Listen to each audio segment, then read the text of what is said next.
So from Port St. John's, we hop to East London. Before we get to East London, let's stay in Port St. John's with regards to this opposition and the seismic around the seismic survey planned by Shell along the Eastern Cape coast. Are we going to Abongile first? Because we had Felicia Mhlekude up first, but let's go to Abongile Jantjies. He is in Na-hoon Beach in East London. He comes to us live from there. Abongile, very good morning to you. So we're covering the protests from various angles. We will go to Port St. John's in a short while.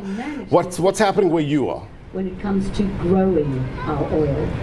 So I asked Shell and our government... Well, Blaine, speaker after speaker here at Na-hoon Dam in East London are raising their opposition towards the planned seismic survey by Shell. They're saying, I can count a farmer, I can count an environmentalist who was also saying that was there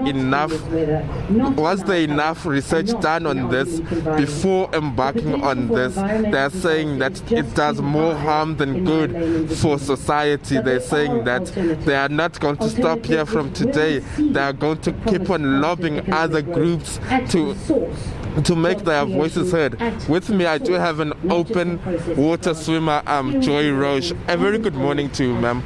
You say you're a swimmer and you've come here today. Tell us about that.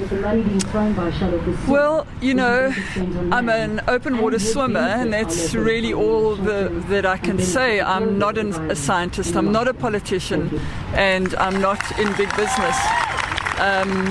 But I have swum with dolphins, and I have listened to the whale song often on our coast. And dolphins and whales live their whole lives through sound.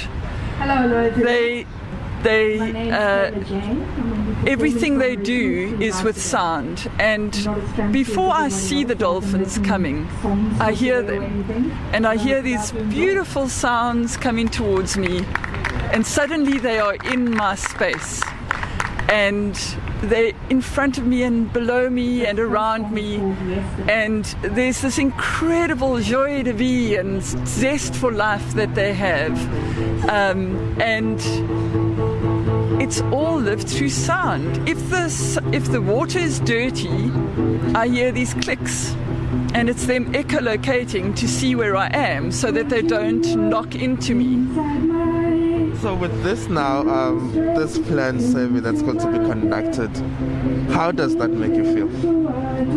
Well, these unimaginably loud blasts in their whole environment, I cannot imagine how will they live? How will they echolocate? How will they keep with their pods? How will they know where their family is? How will they know when there's danger if they can't hear it?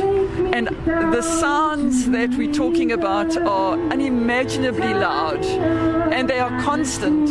It's not like they are a few sounds here and a few sounds there. It's every 10 seconds there's these incredibly loud sounds that in excess of 200 decibels that are going every 10 seconds from many blasting machines. And what do you hope can be done as you are here as an open water swimmer who sees these whales and dolphins in the ocean?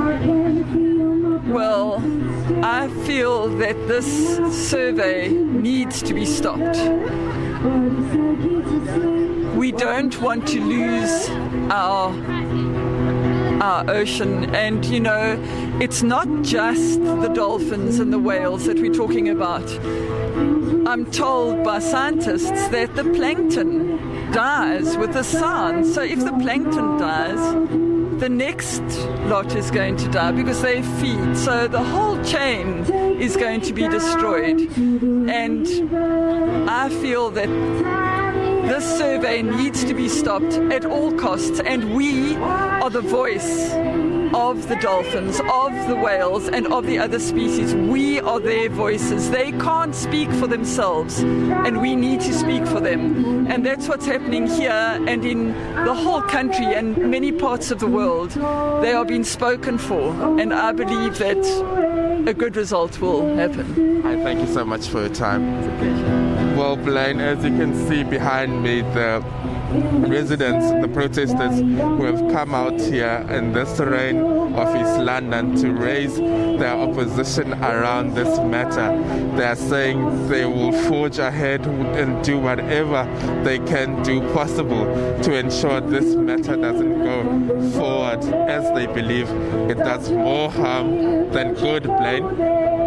Abongile, no doubt one of the aspects with regards to the opposition to this seismic survey is the environmental aspect. We are going to touch base with our other colleagues in the Eastern Cape as well. Fundiswa Mhlekude is in Port St. John's, Abongile Jantjies in East London. Stand by.